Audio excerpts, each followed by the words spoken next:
약한 데서 온전하여 짐이라 라는 제목으로 같이 하나님의 말씀을 나누도록 하겠습니다. 20세기 실존주의 철학자인 키에르케고르는 기독교의 진수는 바로 역설이라고 얘기했습니다. 키에르케고르가 생각했을 때 기독교는 역설의 종교였다는 것이죠. 예수님은 그렇게 말씀을 하십니다. 자신을 낮추는 자가 높아지게 될 것이다. 섬기는 자가 큰 자가 될 것이다. 먼저 된 자는 어떻게 됩니까? 나중되고 나중된 자가 먼저 된다 말씀하십니다. 산상수훈에서는 가난한 자가 복이 있고 우는 자가 복이 있다고 말씀하십니다. 온유하고 착한 사람이 땅을 차지하게 될 것이라고 말씀을 합니다. 현실과는 반대되는 얘기들이죠. 예수님 자신도 마찬가지였습니다. 이 땅의 왕이 되기 위해서 하늘의 왕좌를 버리시고 오셨습니다.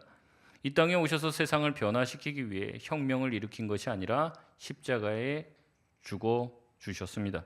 그러므로 이 세상을 변화시켰죠. 기독교는 바로 역설의 종교라는 것입니다. 바울도 그렇게 살았습니다. 바울은 자신의 서신서 여러 곳에서 말합니다. 죽는 것이 사는 것이다. 버리는 것이 얻는 것이다 라고 이야기했습니다. 지난주에 이어서 이번 주도 마찬가지지만 약한 것이 도리어 우리를 강하게 한다라고 말하고 있습니다. 이미 이 이야기는 고린도후서 앞부분에도 말합니다. 고린도후서 6장 9절에서 10절 말씀에 기독교의 역설을 이렇게 표현합니다. 무명한 자 같으나 유명한 자요, 죽은 자 같으나 우리가 살아있고 징계를 받는 자 같으나 죽임을 당하지 아니하고 10절 같이 읽겠습니다. 근심하는 자 같으나 항상 기뻐하고 가난한 자 같으나 많은 사람을 부요하게 하고 아무것도 없는 자 같으나 모든 것을 가진 자로다. 아멘. 이게 기독교의 역설이고 비밀입니다. 그리고 진리인 것이죠. 이것을 신앙생활 초반부에는 잘 깨닫지 못해요. 근데 신앙이 깊어진 사람들은 이 기독교의 역설의 진리를 알게 된다는 거죠. 그래서 이 역설의 진리를 터득하지 않으면 기독교 자체를 이해하지 못하게 될 수 있습니다.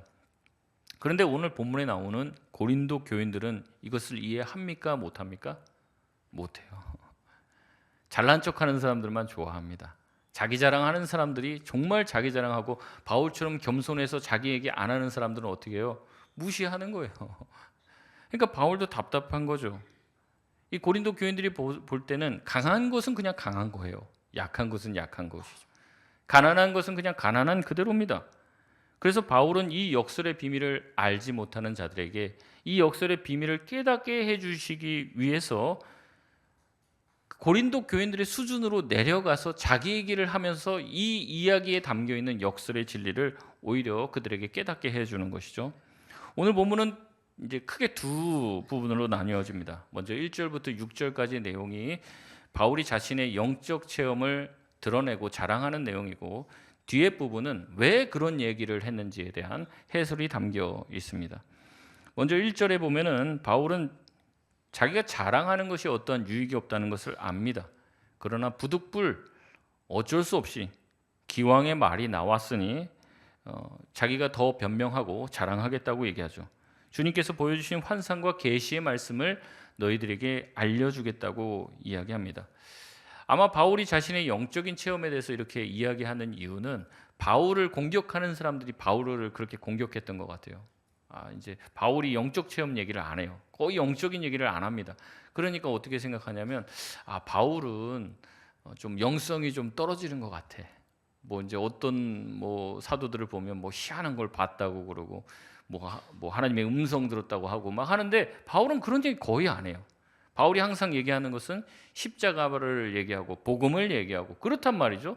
그러니까 바울을 보고 영적인 세계를 경험하지 못하는 사람이다. 영적인 어떤 수준이 좀 떨어지는 사람이다. 이런 공격을 많이 받았던 것 같습니다. 바울은 왜 자기가 그동안 영적인 얘기를 안 했고 영적 세계와 영적 체험에 대해서 말하지 않았는지를 지금 이야기하고 있는 거예요. 바울은 웬만하면 이런 얘기를 하고 싶어 하지 않습니다. 왜냐하면 그것 자체로 사람들에게 많은 오해를 불러일으킬 수 있기 때문에 안 하는 거예요. 그랬는데 그러다 보니까 사람들도 거짓 사도들의 말에 넘어가서 뭐라고 해요? 바울의 영적인 수준이 낮은 줄 그렇게 여기는 거죠. 바울은 얘기합니다. 자기의 영적 세계를 얘기하는데 2절에서부터 4절까지의 내용인데 마치 제3자에 대해서 얘기하는 것처럼 내가 그 사람을 뭐 안다, 내가 그 사람을 봤다, 뭐 이런 식으로 표현을 하는데요.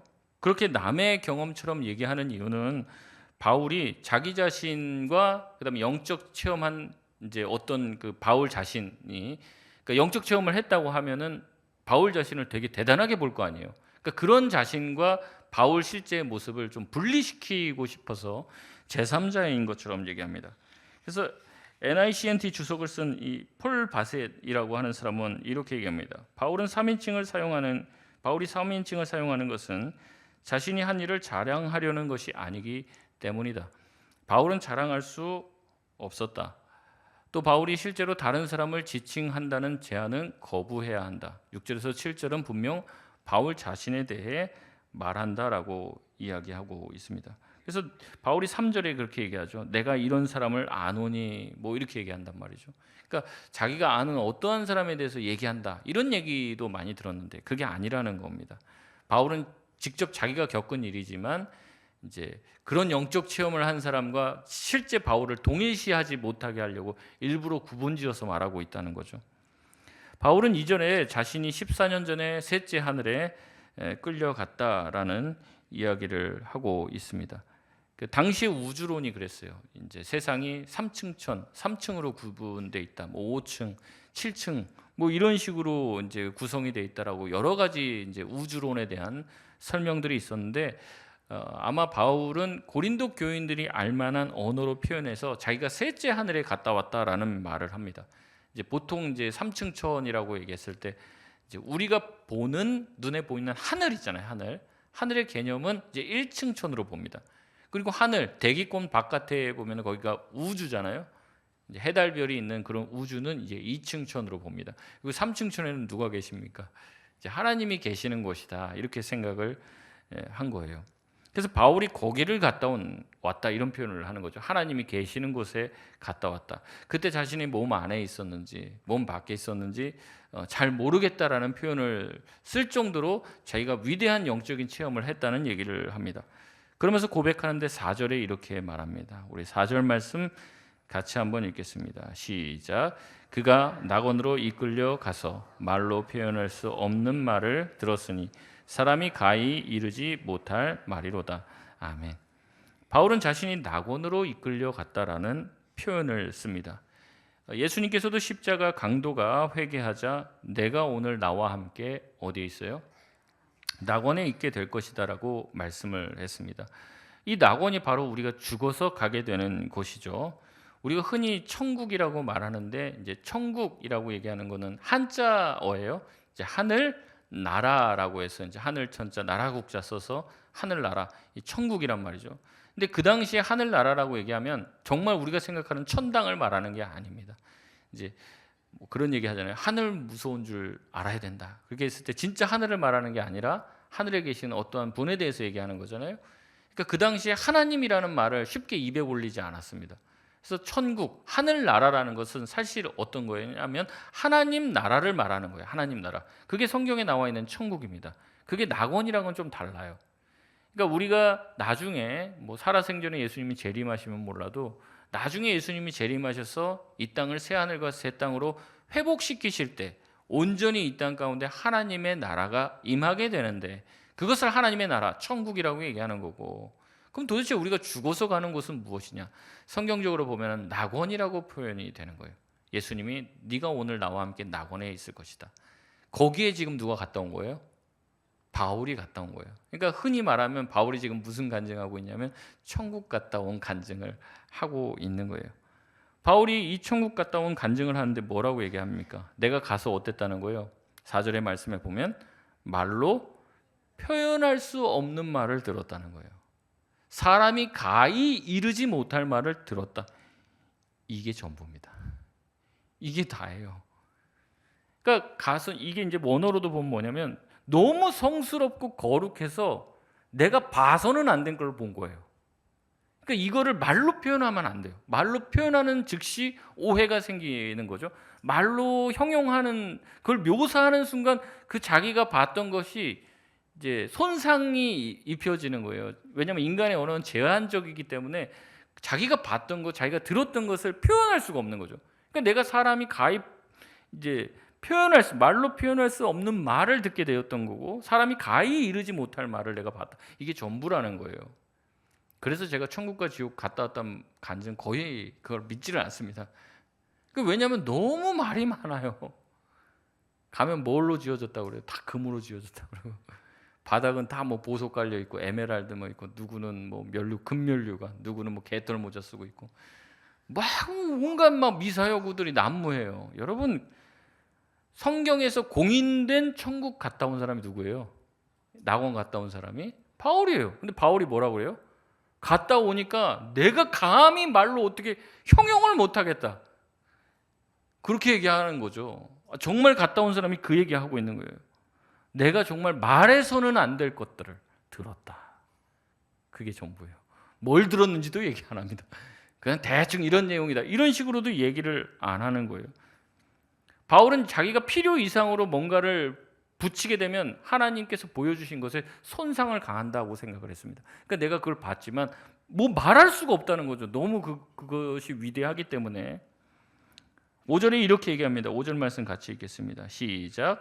내가 이런 사람을 위하여 자랑하겠으나 나를 위하여는 약한 것들 외에는 자랑하지 아니하리라. 아멘. 이제 바울이 구분 짓는 거예요. 이런 사람을 위하여 자랑하겠으나, 영적을 체험을 했던 위대한 바울이죠. 그런 사람을 위해서는 할 말이 있지만 자기는 그런 것 자랑하는 사람이 아니라는 거예요. 바울은 약한 것을 자랑하는 사람이다. 그러니까 별개로 구분 지어요. 예수님도 마찬가지죠. 변화산상에서 자신의 위대하게 변화된 모습을 보고 제자들이 놀라잖아요.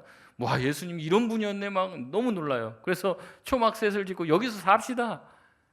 막 근데 아니죠. 다시 원상복구가 돼서 다시 여기서 내려가야 된다는 거예요. 그러니까 구분 짓는 겁니다. 이런 것들이. 원래는 이런 모습인데 구분 짓는 거죠.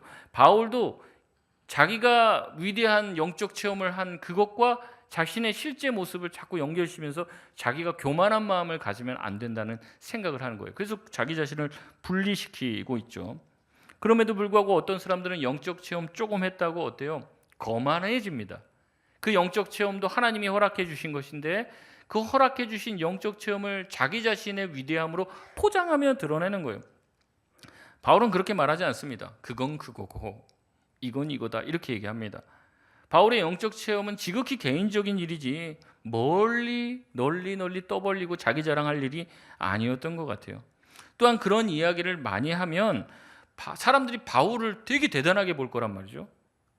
그리고 바울이 했던 이야기가 길어지면 길어질수록 이게 부풀려지고 오해를 가지고 올 수 있는 거예요.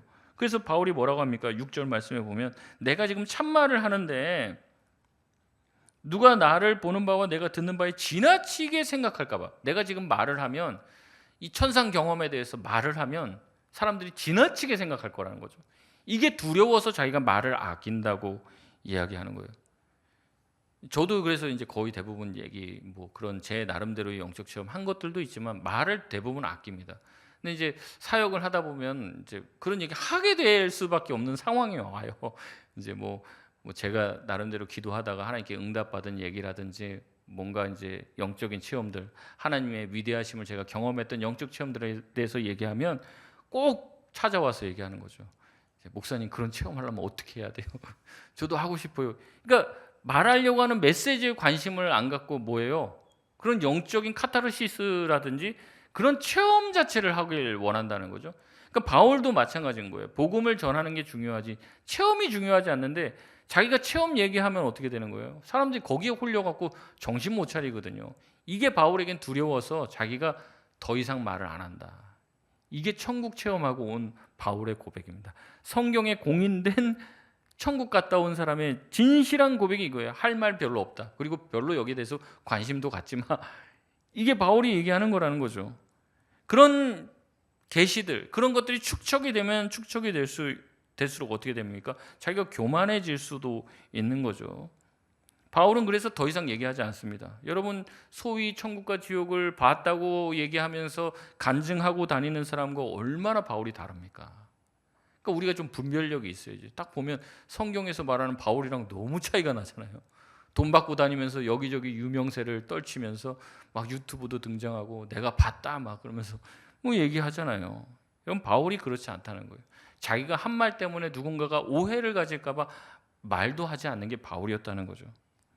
그럼에도 불구하고 이런 영적인 위대한 계시와 환상들은 바울을 충분히 영적으로 교만하게 만들 수 있었습니다.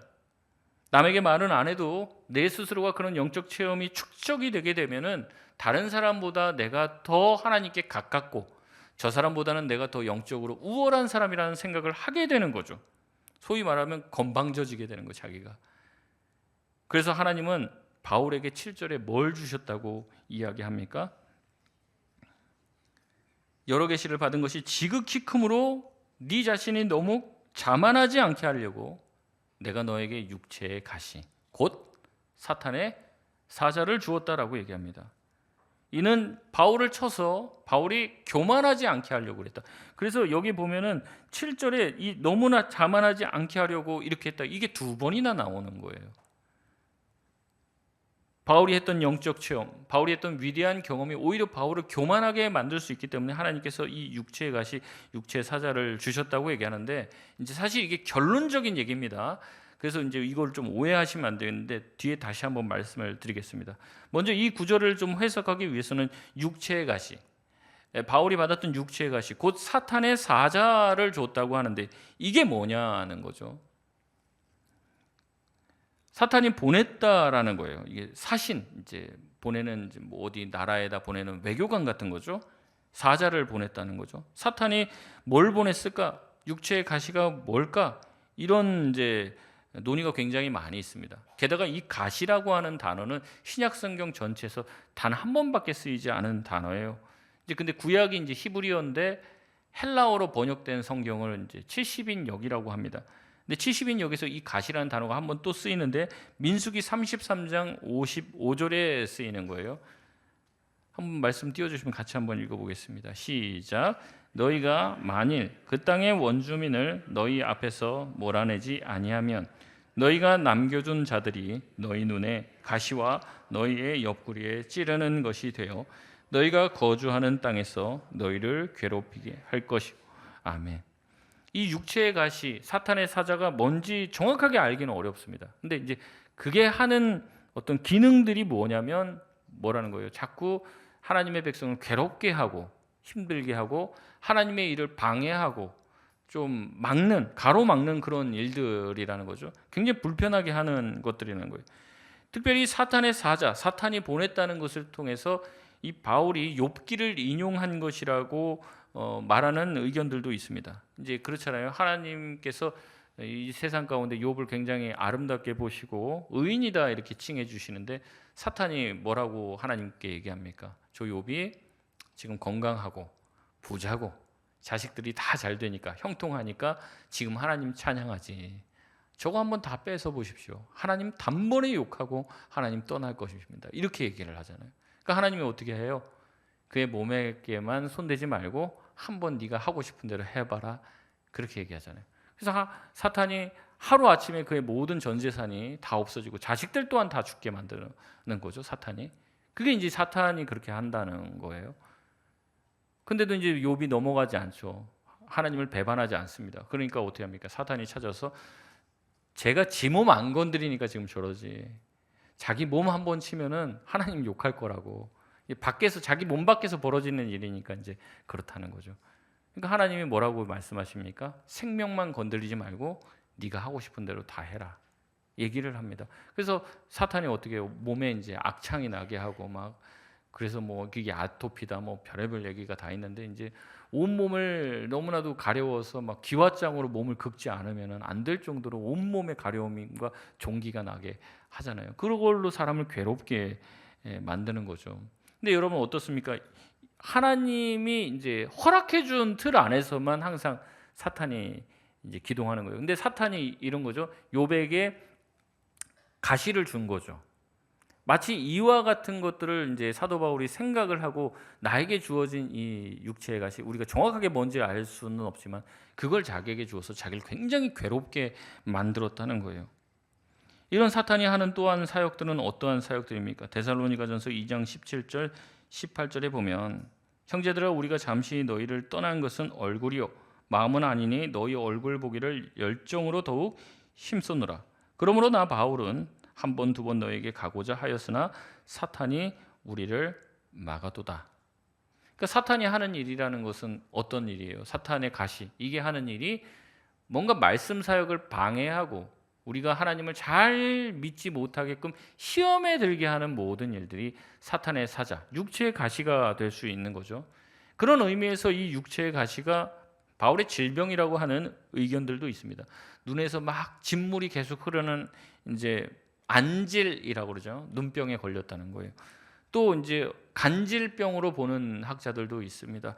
이제 설교 중간에 목사님이 막 설교하다가 갑자기 뒤로 넘어가고 몸을 발발발발 떨면서 입에서 막 거품을 부는 거예요. 그러니까 바울이 그런 질병에 걸렸다는 거죠. 그러니까 바울이 생각하기에는 이런 질병들이 어때요? 목회 사역을 막는 거죠. 이제 목사님들이 그렇게 하면 이제 소위 말하면 은혜가 되겠습니까? 은혜가 안 되죠. 막 병든 자들이 막 찾아와서 병 낫기를 위해서 기도해야 되는데 자기가 지금 병에 걸려갖고 꼼짝도 못 하고 있어요. 그러니까 바울의 생각에는 어때요? 이 병이 치료가 되고 자기가 고쳐지고 깨끗해지고 이러면 하나님의 말씀이 더욱더 흥왕하게 전파될 것 같잖아요. 그러니까 하나님한테 이거 육체의 가시 좀 없애달라고 얘기하는 거예요. 자꾸 이게 있어갖고 내가 하나님의 일을 하고 복음을 전하는 것이 자꾸 방해를 받으니까 하나님 이거 없어해 달라고 기도를 했다는 것이죠. 근데 바울은 고백을 합니다. 이런 육체의 가시, 사단의 사자, 이것을 누가 주셨다는 겁니까? 하나님이 자기에게 주셨다는 거예요. 7절 말씀에 여러 계시를 받은 것이 지극히 크므로 네가 교만할까 봐 하나님이 주셨다는 거예요. 본인이 그렇게 얘기합니다. 본인이. 이제 이게 너무 결론적인 얘기를 하니까 우리 안에도 뭐 육체의 가시, 사단의 사자라고 할 만한 것들이 있으신 분들은 이제 좀 마음이 어려워지는 거죠. 하나님이 나 교만하게 하려고, 아니 교만하지 않게 하려고 이런 어려움을 주셨나? 속상하기도 하고 섭섭하기도 한 거예요. 그냥 교만하지 마라. 그렇게 좀 잘 타일러서 말하지. 그렇게 나를 힘들게 굳이 만드셔갖고 이렇게 나를 해야 되나? 여러분, 하나님은 오해할 수도 있습니다. 하나님이 인간을 교만하지 않게 하려고 일부러 가시를 주셔서 그를 고통스럽게 하냐는 거죠. 그러나 바울의 이 말은요, 자기가 오랜 세월 동안 하나님께 기도하고 숙고한 내용의 결론을 가지고 얘기하는 바울의 결론이지, 우리 모두도 다 그렇다는, 우리가 갖고 있는 고통과 고난들 또한 다 이렇다는 것은 아닙니다. 그러니까 우리가 바울의 얘기를 좀 잘 들어볼 필요가 있는 것이죠. 아까도 얘기했습니다. 이 사탄의 사자라고 하는 말을 특별히 썼다고 얘기하는데, 바울 생각에는 그런 거예요. 이 땅에 하나님이 허락하시지 않은 것들이 있을 수가 없죠. 자기에게 이런, 자기가 기도하면 딴 사람들은 다 낫는데 자기 병만 안 났어요. 심지어 어떻게 합니까? 3번이나 간절하게 기도했다는 거죠. 3번이나 간절히 기도했다는 것은 예수님의 겟세마네의 기도를 연상하게 합니다. 바울이 간절하게 정말 예수님이 겟세마네에서 십자가가 그냥 지나가게 해달라고, 피가 정말 땀방울처럼, 땀방울이 핏방울처럼 될 정도로 그렇게 막 기도했던 것처럼 간절하게 하나님께 3번이나 기도했다는 거예요. 근데 그게 되지 않은 거죠. 그럼 바울이 생각할 거 아닙니까? 왜 이게 안 될까? 남들 기도해주면 그게 착착 잘 되는데 자기 기도만 안 돼요. 바울이 생각하는 거예요. 뜻이 있겠지. 그리고 욥에 대해서도 생각하는 거죠. 하나님의 허락과 하나님의 계획, 우리가 그것을 다 할 수는 없지만 나에게 이것을 주시고 이 고통을 주신 것은 분명한 이유가 있을 거예요. 제가 고민하고 하나님과 씨름하고 하나님께 답을 얻고 나서 자기가 생각한 결론이 7절이에요. 그러니까 우리가 이 7절을 너무 빨리 지나가 버리면 좀 하나님한테 섭섭한 마음이 들 수 있다는 거죠.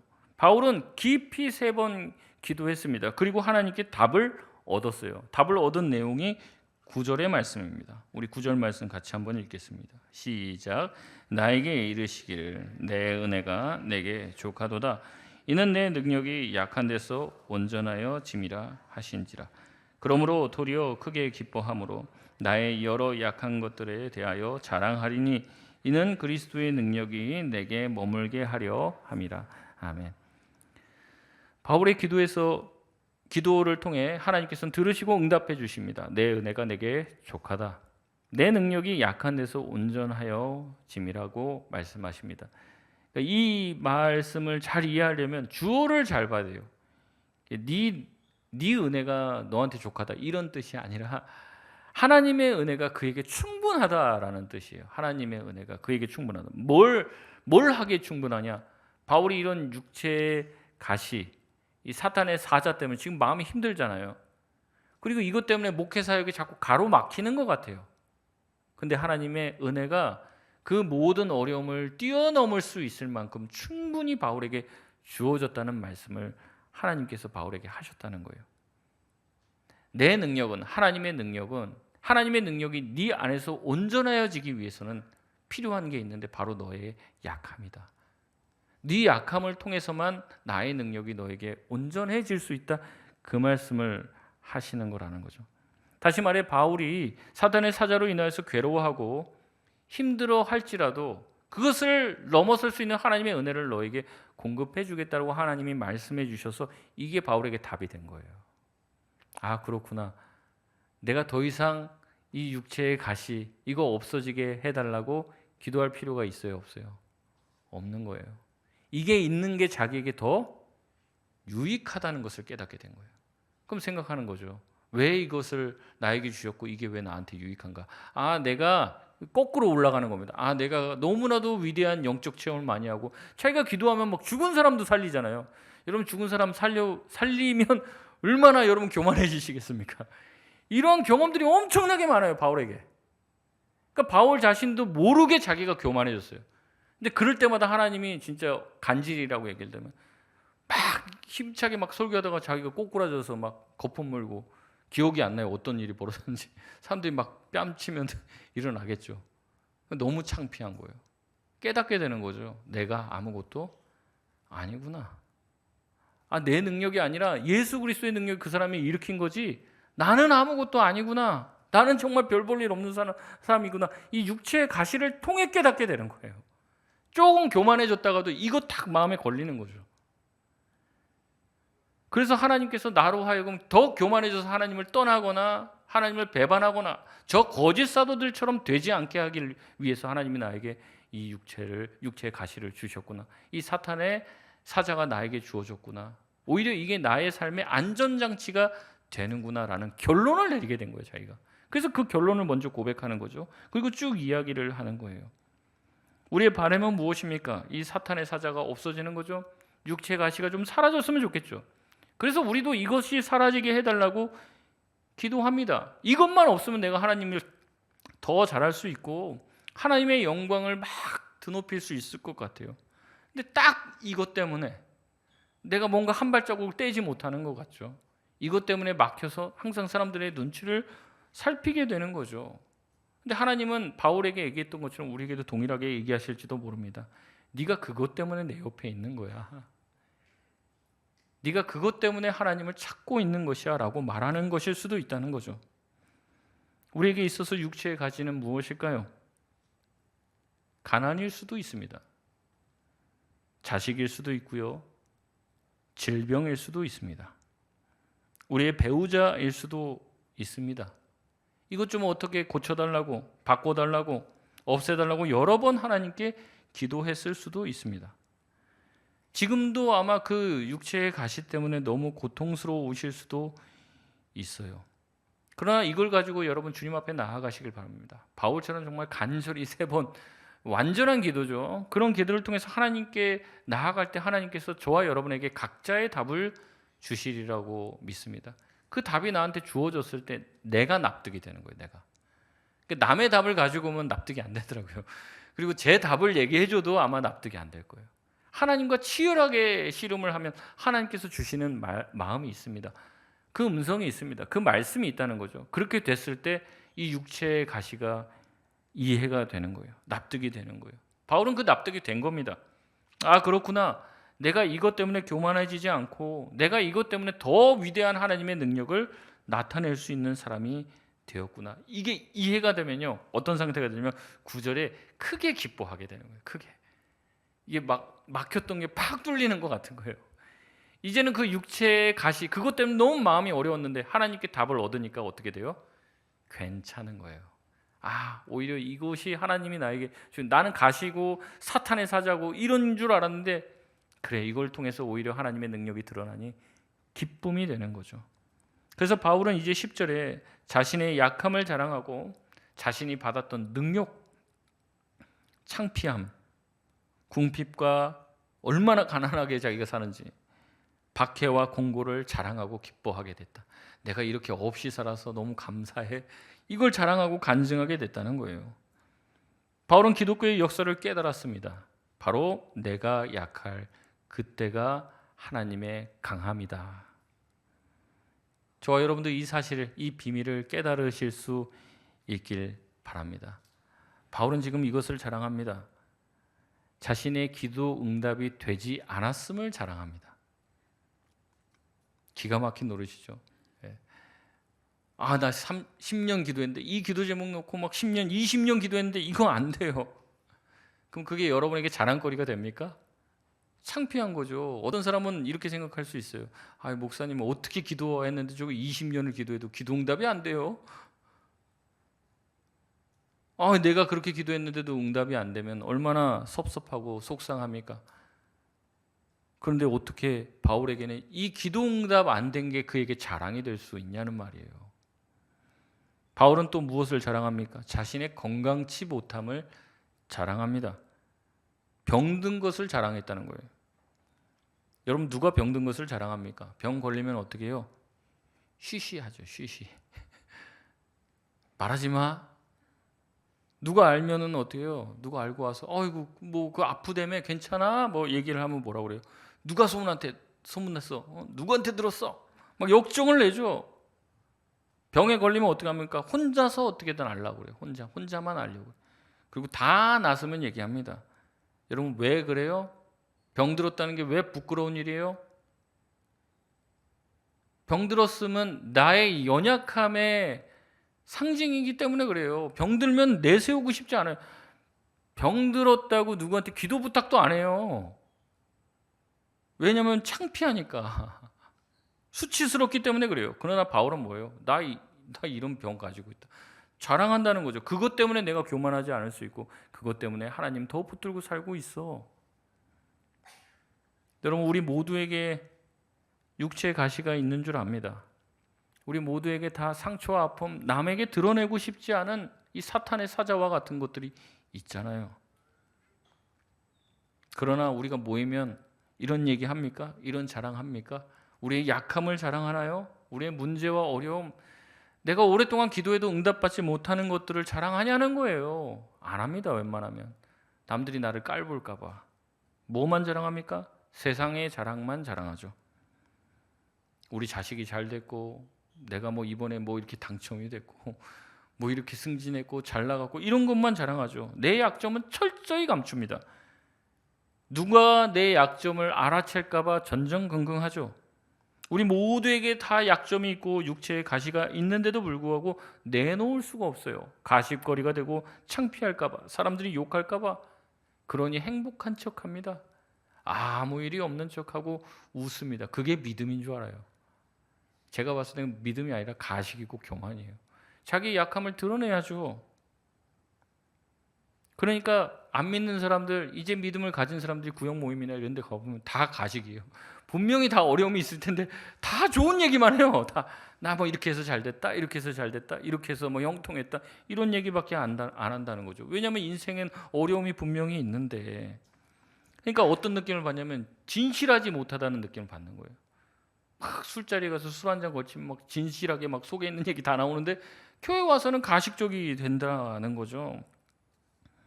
오늘 주일 구역 예배를 하는데 진실하실 수 있길 바랍니다. 여러분의 육체의 가시를 꺼내 놓으세요.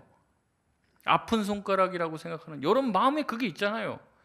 정말 이거를 좀 어디다 터놓고 비난받지 않으면서 얘기하고 싶은데 그거는 얘기 안 해요. 좋은 것만 얘기하고 제일 그럴듯한 거. 그래서 사람들이 봤을 때 야, 저 권사님, 저 집사님 대단하네. 와, 뭐 하나님 복 많이 주셨는데 나만 불쌍하네. 나만 제일 못 사네. 이런 생각을 자꾸 들게 하니까 가기 싫은 거예요. 다 잘났는데, 다 복 받았는데 나만 못 받고 있으니까. 터놓고 이야기하시길 바랍니다. 그럴 때 뭐가 돼요? 하나님의 능력이 저와 여러분 안에, 우리 구역 안에 온전케 돼야 되는 거예요. 그때 그렇게 되는 겁니다. 우리 약함을 내놓을 때. 바울은 고린도전서에서 이렇게 얘기합니다. 우리가 다 부족해서 하나님의 자녀가 됐다는 얘기를 해요. 고린도전서 1장 26절에서 29절 말씀에 이렇게 말합니다. 형제들아 너희를 부르심을 보라. 육체를 따라 지혜로운 자가 많지 아니하며 능한 자가 많지 아니하며 문벌 좋은 자가 많지 아니하도다. 그러나 하나님께서 세상에 미련한 것들을 택하사 지혜 있는 자들을 부끄럽게 하려 하시고 세상에 약한 것들을 택하사 강한 것들을 부끄럽게 하려 하시며 하나님께서 세상에 천한 것들과 멸시받는 것들과 없는 것들을 택하사 있는 것들을 패하려 하시나니. 29절 같이 읽습니다. 이는 아무 육체도 하나님 앞에서 자랑하지 못하게 하려 하심이라. 아멘. 이겁니다. 이거. 우리는 태생부터가 뭐 가진 사람이 아니에요. 육체를 따라 자랑할 만한 사람도 많지 않습니다. 능한 자가 없고 문벌 좋은 자가 없어요. 세상에 미련한 것들을 택하신 이유, 세상의 지혜로운 자들을 부끄럽게 하시려고 그렇게 하신 것입니다. 저희와 저희 모두의 약함 때문에 하나님이 저와 여러분을 불러주신 것이에요. 우리가 강했다면, 다 가졌다면 하나님 앞에 나오겠습니까? 세상적으로 잘 나가고 병 안 걸리고 실패하고 배신당하지 않았으면 주님 앞에 안 나온단 말이에요. 하나님 없이 잘 살고 있는데 뭘 하나님을 찾습니까? 안 찾아요. 근데 어때요? 내 한계를 경험했거든요. 아, 이거 내 힘으로 안 되네. 이 병 고쳐보려고 병원을 수십 군데를 돌아다녀도 없어요. 이렇게 하면 된다는데 안 돼요. 안 돼요. 민간요법 다 찾아가 봐도 소용이 없어요. 그렇게 되니까 어떻게 되는 거예요? 하나님 앞에 오는 거죠. 소용이 없으니까. 그래서 내가 참 교회 보면 다 행복한 것 같고 다 잘 사는 것 같고 나만 불쌍하고 이렇게 왔네라고 생각했는데 와 보니까 다 불쌍한 거죠. 다 없는 거죠. 여러분, 그러나 자신의 한계를 깨달은 것은 불쌍한 것이 아니에요. 자신의 한계를 깨달은 것이야말로 지혜로운 자인 줄 믿습니다. 하나님 필요 없다. 나는 내 스스로 내 인생 내가 잘 살 수 있다. 그게 오히려 어리석은 것이라는 겁니다. 우리의 약함 때문에 하나님이 우리를 불러주셨다면 우리의 약함은 더 이상 부끄러운 것이 아닙니다. 우리가 약하기 때문에 주님 옆에 있을 수 있었고 하나님을 바라볼 수 있었고 하나님을 향해 더 간절해질 수 있었고 우리가 기도할 수 있었다면 우리의 약함은 강함이 되는 줄 믿습니다. 우리가 약할 때 강함 되시는 주님을 기억하며 우리에게 그 육체의 가시들이 주어졌다면 분명히 뜻이 있어요. 진지하게 한번 그걸 놓고 하나님 앞에 기도하시길 바랍니다. 그리고 하나님께 답을 찾으시길 바라요. 그럼 여러분 그 가시가 여러분에게 고통이 아니라 마음에 그 맺혀졌던 그것들이 풀리면서 내가 그것 때문에 기뻐하는 날이 오게 됩니다. 그래서 더 이상 그 육체 가시 없어지게 해달라고 기도 안 해요. 이제 괜찮아요. 이해가 되니까, 납득이 되니까. 하나님의 더 큰 계획이 있음을 여러분 믿고 신뢰하며 주님 바라보며 살아갈 수 있는 저와 여러분 되시길 바랍니다. 우리 이 시간 찬양하고 기도하겠습니다.